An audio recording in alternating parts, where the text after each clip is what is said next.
Hello guys, इस वक्त हम लोग कोसी कॉलेज के कैंपस में हैं। कोसी कॉलेज कैंपस में हम लोग अभी नुक्कड़ सभा के लिए सारा विधि व्यवस्था बना रहे हैं। तो आइए देखते हैं इस विधि व्यवस्था में क्या सब चल रहा है। ये आप देख सकते हैं कि नीरज भाई जो हैं मसाल तैयार कर रहे हैं। अभी मसाल जलेगा जब वहाँ पर कोसी कॉलेज का देख रहे हैं। सामने आपको गेट भी दिख रहा होगा कोसी कॉलेज का। ये देखिए, हम जूम करके आपको दिखा रहे हैं। ये वहाँ पर देखिए ललन भाई बैनर को टांग रहे हैं, प्रिंस भाई सब लगे हुए हैं एकदम, आपको दिख रहा है ये। तो अभी सभी लोग एकदम पूरा कार्यक्रम को अंजाम देने में लगे हुए हैं।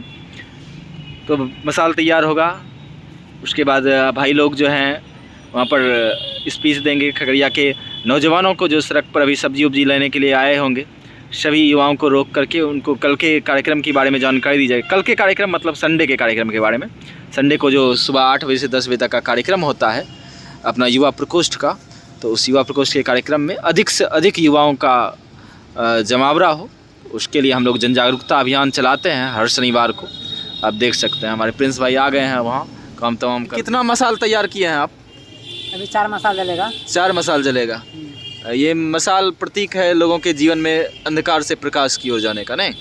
चलिए सभी लोग मसाल लेकर के तैयार रहेंगे। मसाल से पूरे खगड़िया के नौजवानों के जीवन में जो अंधकार छाया हुआ है उसको दूर हटा करके प्रकाश फैलाना है। मेरे भाइयों, आज सबसे पहले जरूरत है नौजवानों को समझने की।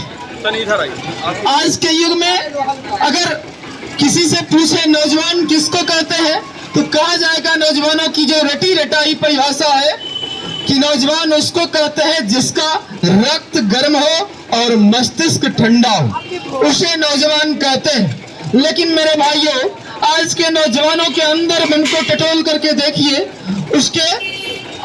उसके आंतरिक अनुभूति को देखिए तो पता चलेगा मेरे भाइयों कि वह नौजवान जिसके बारे में कहा जाता है कि जिसका रक्त गर्म हो और मस्तिष्क ठंडा हो, उसे युवा कहते हैं।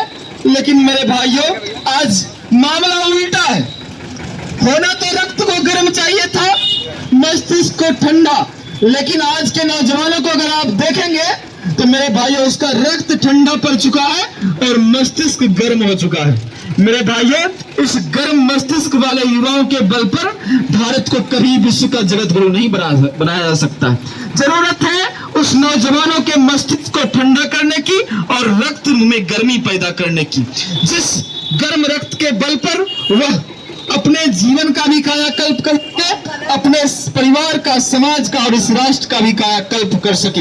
मेरे भाइयों, किसी ने पूछा कि नौजवान किसको कहते हैं, तो हमने कहा जो सकीनों उसे तूफान कहते हैं, उलटता जो सकीनों को उसे तूफान कहते हैं, तूफानों से जो टक्कर ले उसे नौजवान कहते हैं। मेरे भाइयों, नौजवानों की तो परिभाषा ये होती है, लेकिन ये नौजवान जिसको तूफानों से टक्कर लेने की आदत थी, मेरे भाइयों, यह नौजवान आज की बुराइयों से, आज के बुराइयों को आपस में अपने अंदर समाहित करते जा रहा है। मेरे भाइयों, जरूरत है उस नौजवानों को सही डायरेक्शन देने की। इस नौजवानों को सही दिशा देने का काम कौन करेगा? मेरे भाइयों, आज अगर आप खैनी खाते हैं तो इस समाज के लोग ऐसे हैं जो आपके हाथ में सिगरेट पकड़ा देगा। अगर आप सिगरेट पीते हैं तो यह समाज का लोग आपको आपके हाथ में शराब का थमा देगा। मेरे भाइयों, लेकिन आप अगर सिगरेट पीते हैं तो इस समाज के लोगों में ताकत नहीं है कि आपके हाथ से सिगरेट खींच करके फेंक दे। मेरे भाई,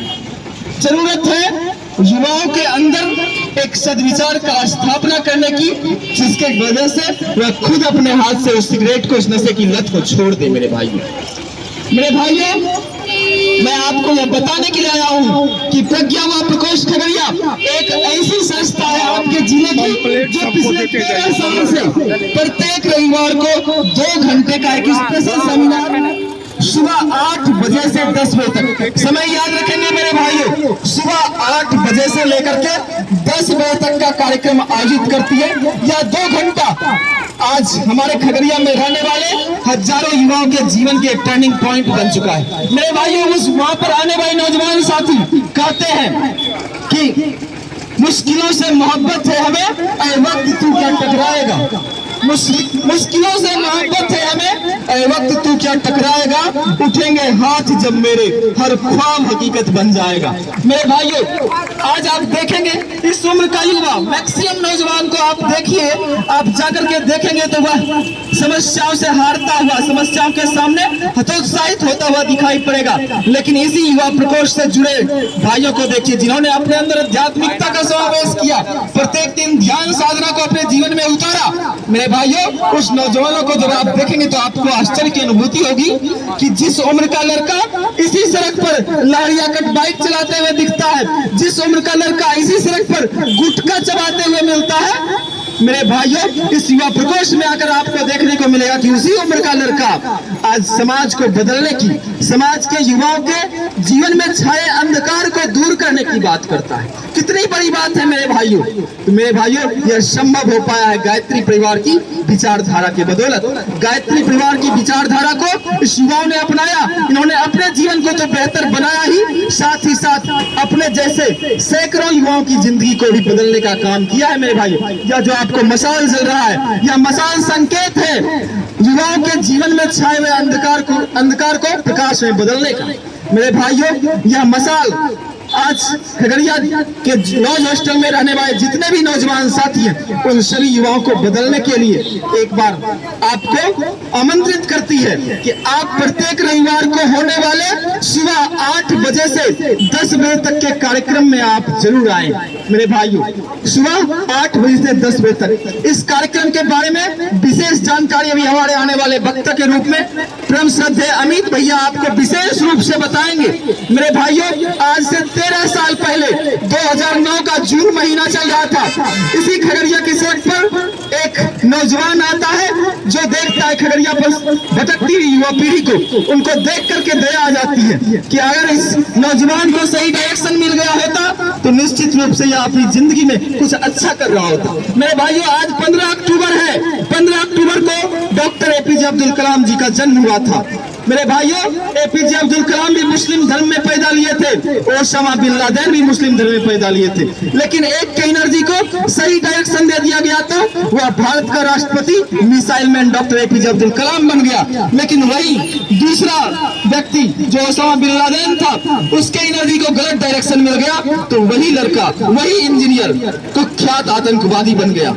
मेरे भाइयों, इस बात से आप समझ रहे होंगे कि आज नौजवानों में एनर्जी की कमी नहीं है, ऊर्जा की कोई कमी नहीं है। मेरे भाइयों, जरूरत है उस ऊर्जा को सही दिशा देने की। कहीं ना कहीं आज के नौजवानों की 98%, 99% युवाओं की एनर्जी जो है गलत रास्ते में बह रही है, गलत रास्ते में बर्बाद होता जा रहा है। मेरे भाइयों, इस स्थिति को देख करके, नौजवानों के ऐसे हालात को देख करके, वह युवा जो आज से 13 साल पहले इसी खगड़िया के सड़क पर आया था, उनके अंदर का कलेजा कांप उठता है, रूह कांप उठता है। कितने नौजवान इस तरह से बर्बाद होते जा रहे हैं। कितने नौजवान हैं जो अपने माँ पिता का अरमान पूरा करने के लिए आए थे, लेकिन वह अपने माँ पिता के अरमानों को लगातार कुचलता जा रहा है। मेरे भाइयों, उन्होंने उसी समय संकल्प लिया कि भले हमारे जैसे सैकड़ों नौजवान, हजारों नौजवान खगड़िया में रह करके तैयारी करते हैं, लेकिन हम तैयारी तो करेंगे ही अपने करियर की, उसके साथ साथ खगड़िया में रह करके खगड़ियाओं के युवाओं को एक नई दिशा देंगे। और 2009 के जून महीने में इस प्रज्ञा युवा प्रकोष्ठ खगड़िया की स्थापना करते हैं।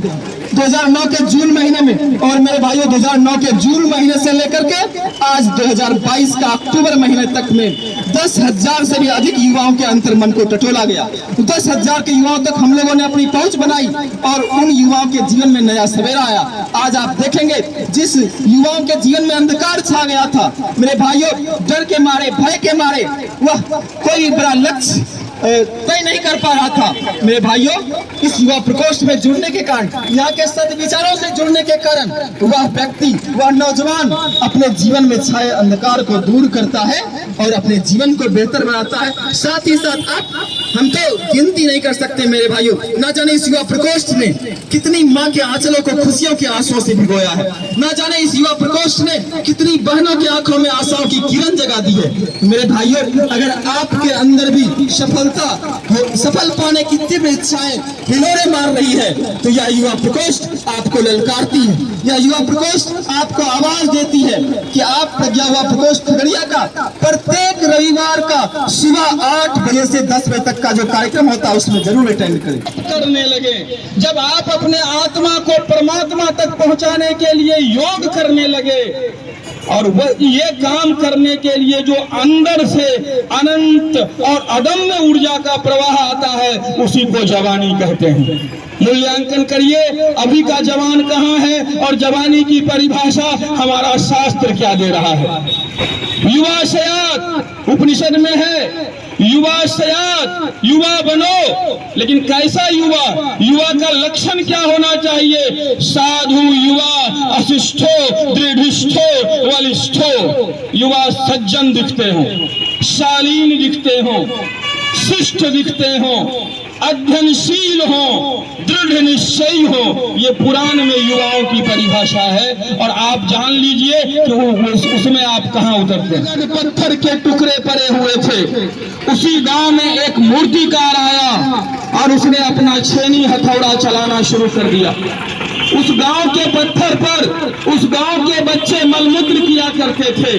उस मूर्तिकार को दया आ गया, उसने और यही पत्थर जो कल तक जिस पे बच्चे मलमूत्र करते थे, लाखों के कीमत में बाजार में बिका और वह मंदिर में स्थापित हो गया। कल तक पैरों की ठोकरें खाने वाला पत्थर आज सर की ठोकरें खा रहा था। कल तक मलमूत्र जिस पत्थर पे चढ़ता था, आज गंगा जल चल रहा था। उस गांव के मुखिया ने मूर्तिकार से पूछा कि भाई आपने ऐसा क्या कमाल कर दिया कि ये अनगढ़ पत्थर के टुकड़े इतने मूल्यवान बन गए। उन्होंने कहा मैंने कुछ नहीं किया है, मैंने केवल अनडिजायरेबल सबस्टांसेस, जो इसके जीवन में बेकार की चीजें आ गई थी, उनको हमने बाहर निकाल करके फेंक दिया, उसका मूल्य अपने आप बढ़ गया। भाइयों, मनुष्य जीवन में यही विशेषताएं हैं। किसी ने विनोबा भावे से पूछा, what is difference between God and man? मनुष्य और भगवान में क्या अंतर है? तो उन्होंने कहा मनुष्य वृक्ष है, भगवान बीज है।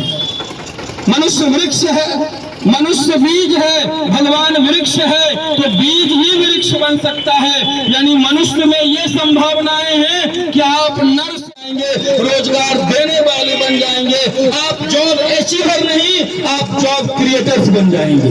हमने कितने नौजवानों को देखा है, कितने नौजवानों को देखा है ग्रुप बी और ग्रुप सी की नौकरी के लिए प्रयास करने वाले, जब भारत के अध्यात्म से जुड़ता है तो उसके जीवन में कितनी शक्ति, कितनी सामर्थ्य आ जाती है।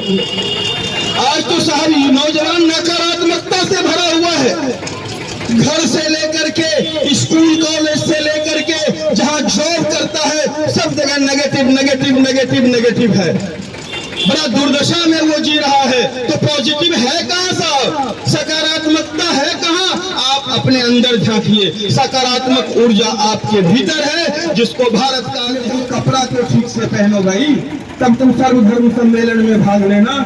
स्वामी जी ने पलट करके कहा, तुम्हारे देश में तुम्हारा संस्कार दर्जी बनाता होगा, लेकिन हमारे देश में हमारा संस्कार चरित्र बनाता है।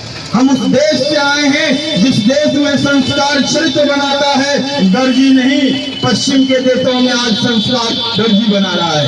कोट पहनिए, सूट पहनिए, टाई पहनिए, ये साहब ऊपर से ढोल पोल रहेंगे और भीतर से खोखला आपको पता चल जाएगा।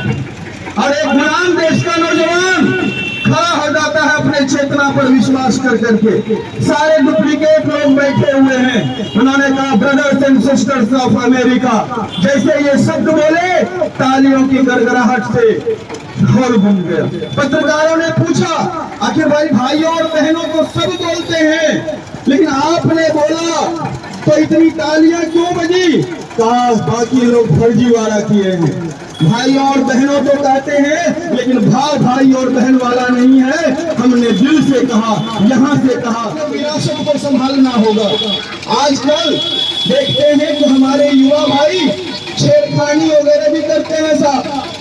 स्वामी जी जब एक घटना सुन लीजिए, स्वामी विवेकानंद जब अमेरिका गए तो वहाँ एक अति सुंदर लड़की थी और उन्होंने कहा कि ऐसा करो, दशमेश गुरु गुरु गोविंद सिंह हम सिखों के दशमेश गुरु बिरसा मुंडा अवतारी हैं, हम धरती पुत्र बिहारी हैं, हम धरती पुत्र बिहारी हैं।